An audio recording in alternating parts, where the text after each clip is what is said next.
Hey everyone, and welcome to another Konoha Reviews, where we review games both new and old on all platforms. If you like the content that I make, then please subscribe to the channel and click the notification bell so you'll never miss a review when it comes out. Today we talk about The Medium, a game recently released by studio Bloober Team. Bloober Team really made a name for itself with their horror title Layers of Fear, and I have fond memories of playing that, and though some of the scares were a bit PT-esque, the unique classic and artistic style, combined with a surprisingly sad and dark story, and the awesome technique they used where the environment drastically changed every time you looked a different way, made it to a great entry for any horror fan out there. But they really won me over with their next project, which was Observer, a more detective-style adventure that takes place in an awesome dark cyberpunk world with the main character voiced by legendary Rutger Hauer, my fellow Dutchman, and of course immortal by the movie Blade Runner, RIP. Observer was less scary than Layers of Fear, but the story was better, the setting and the world were better, and the pacing was just so good as you unraveled the mystery. I definitely hope to one day do some reviews on both Layers of Fear and Observer on this channel too, since I do believe those games deserve it. I was less of a fan of Layers of Fear 2 and Blair Witch, but with The Medium, Bloober Team promises us their biggest and most ambitious project yet.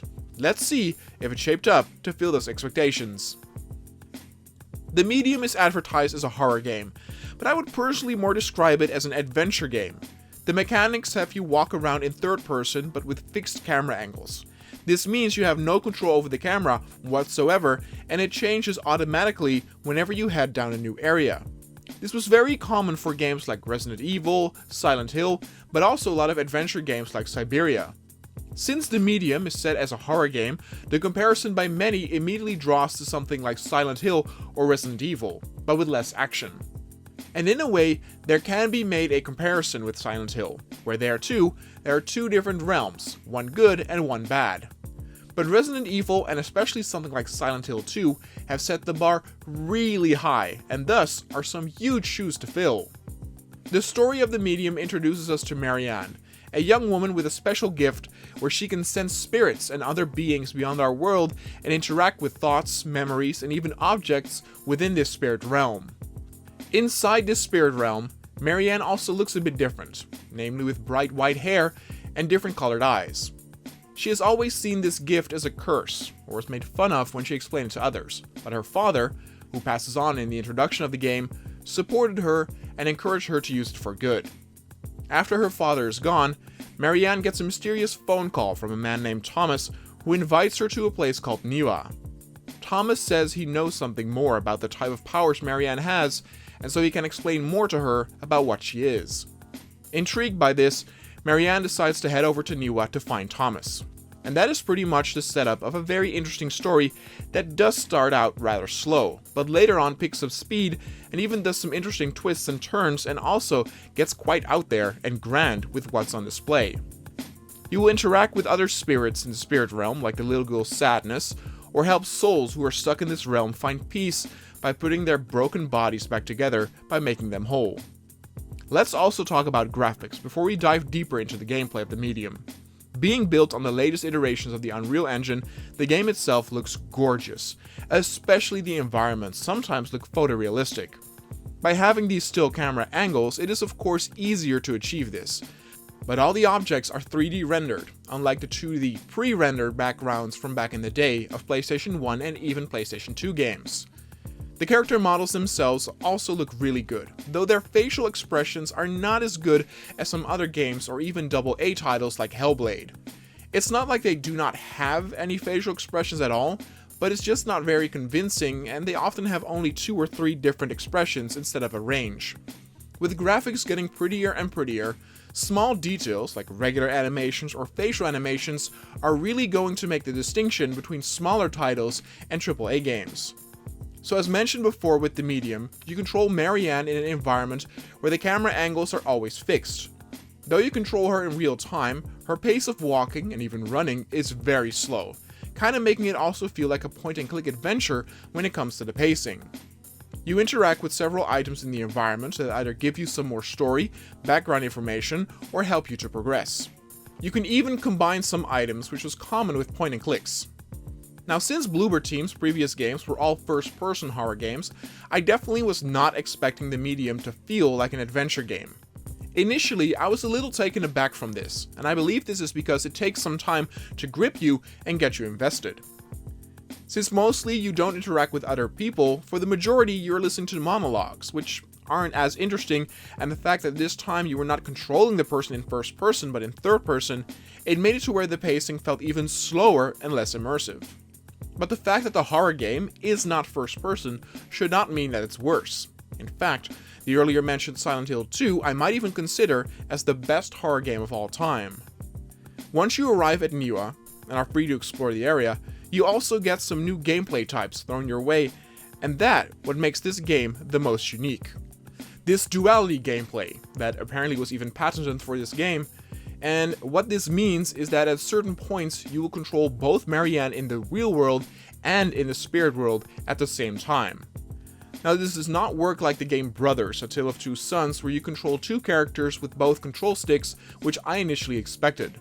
Instead, whatever you do with one character, the other Marianne will mimic.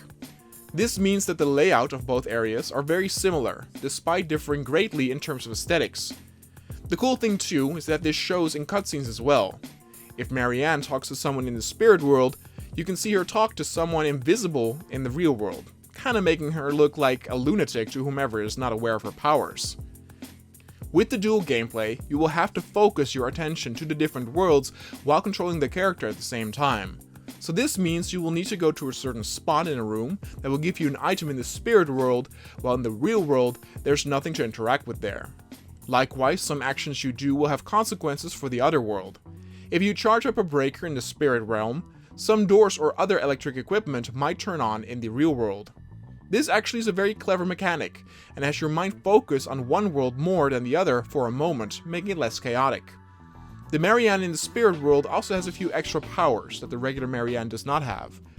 Throughout the spirit world, there are these energy points from which you can draw energy and use it to either create a shield to protect you from something like swarms of insects, or create an energy blast to drive away enemies or charge up the earlier mentioned electric breakers. Besides looking for energy points, there are also certain sections where you need to heal souls that are stuck in the spirit world and send them on to the great beyond. You do this by following trails they leave behind and solving simple puzzles. The puzzles themselves are pretty fun, and sometimes do offer more than just find this key or this switch. In some ways, it has more clever puzzles where you need to properly make use of environmental storytelling or environmental hints, like an electric spark that suddenly stops as it moves through a wire, or a 10-year wedding anniversary with only the date of purchase of the gift being mentioned. You have to put the pieces together a bit yourself, which is fun, but the puzzles never reach the level of Silent Hill 2 or The Beast Within, which had some excellent puzzles as well. Besides controlling both Mariannes at the same time, you also have the option to only take control of the white-haired Marianne in the spirit world. You can only do this for a limited amount of time, and you often do this when a doorway is open in the spirit world, but closed in the physical world.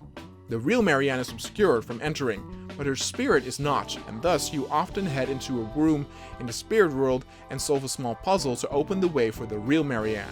Again, some of the better puzzles are added here, especially one involving a clock and a breaker in a secret room were pretty cool puzzles. Other than that, you will also grab up several items which let out whispers, and you have to turn that item and focus your spirit powers to rehear memories, or to move the control stick to make a blurry and distorted image whole again to listen to a previous conversation between people. The subject matter of the game also gets quite dark, which I can only praise. It's a tale about childhood trauma, depression, angst, and loss. The game's story is not afraid to involve young children, or even subject matter like the Holocaust, all in a very mature way to where it does not feel cheap. I was actually very surprised with some of the twists and turns it made, and that it talked about settings like a boy befriending a young Jewish girl who hides with the boy's family, and how traumatic it was for him when they took her away. How it created a monster that did unspeakable things later on when it took over. Once you get there, you are fully in for the ride, and wherever this game may take you. I was also surprised to find out that Marianne is not the only person you actually play as. You will take control of someone else as well in the spirit realm, who has his own set of special spirit powers, but in a way darker manner. And instead of absolving the spirits and sending them to heaven, I interpreted it more like he destroys their souls and sends them to hell or to nothingness. These sections are actually very cool, especially because aesthetically they are the most crazy out of all the game.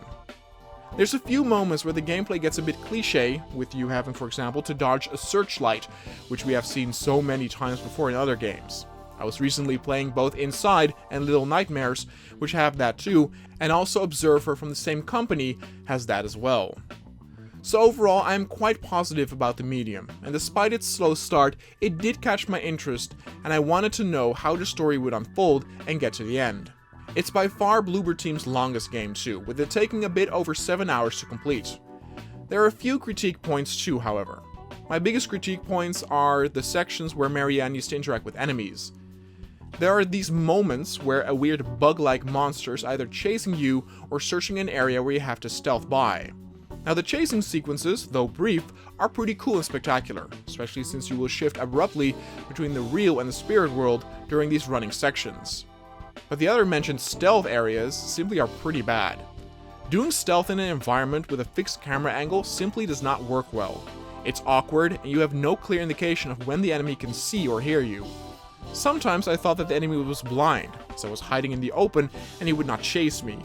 And other times I was a bit further and crouched, yet he would then suddenly go after me. What's worse too is that this is again one of those games where it's an immediate game over when the enemy catches you. Now mind you, if you have some spirit energy left, you can use it to escape the monster's grip, but it will come back after literally only 2 seconds or so.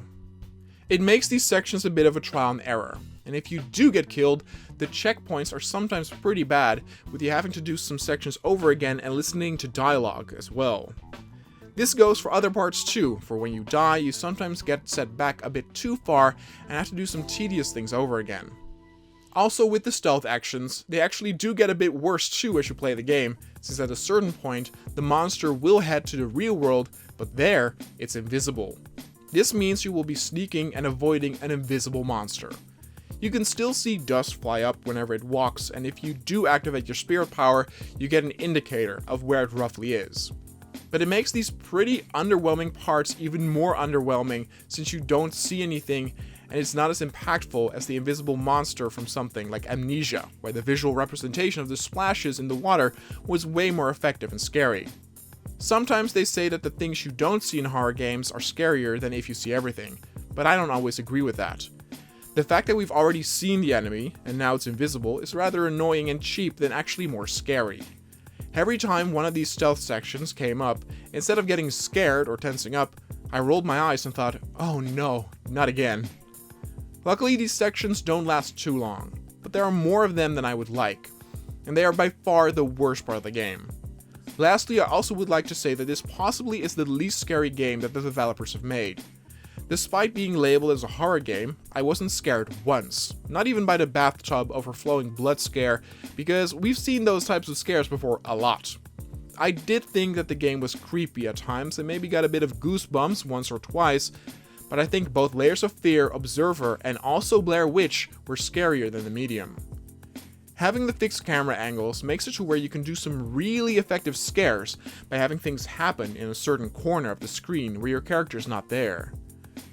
The game actually starts doing that early on, by showing like a shadow on the wall around the corner that Marianne cannot see yet. You the player saw it, so that makes you tense up and get scared, whereas Marianne is none the wiser. These are effective ways of getting you scared, but the game barely does this afterwards. Now despite it not being a very scary game, I still did enjoy my time with the medium, especially when the story picks up in the mid to later sections of the game. I think it's important to ask yourself if you are a fan of the adventure type genre of games though, or that old school feeling of gameplay is not a turnoff for you, because this is a very different game compared to Bloober's Team earlier work. It's definitely not the case to where if you are a fan of their previous games, that you automatically will also love this. Now I do love adventure games as long as they give me real-time control, which this does, and because of that, I did enjoy the gameplay of the medium, though of course, it took me a while to switch my mindset to the way slower pacing. I will say though, that I think the medium is better than Layers of Fear 2 and the Blair Witch. It's not as good as Layers of Fear 1 and Observer. Those two are still Bloober Team's best work, and definitely hope to one day see an Observer 2. Both Layers of Fear and Observer are also games that I've completed more than once, and I will likely not complete the medium again because just of how slow it sometimes is. The fact that Layers of Fear and Observer are first person makes it the same slow gameplay way more intense because you actually feel like you're right there. In the end, the medium gets an 8.1. Playing this actually did make me think and question about certain topics that this game adheres to. The writing always has been solid in most of the Bloober Team's games, and as said earlier, I always like how they don't shy away from pretty dark and mature subject matter. Now I hope that this game will be a big success, and also hope that their next project will be Observer 2. Pretty please.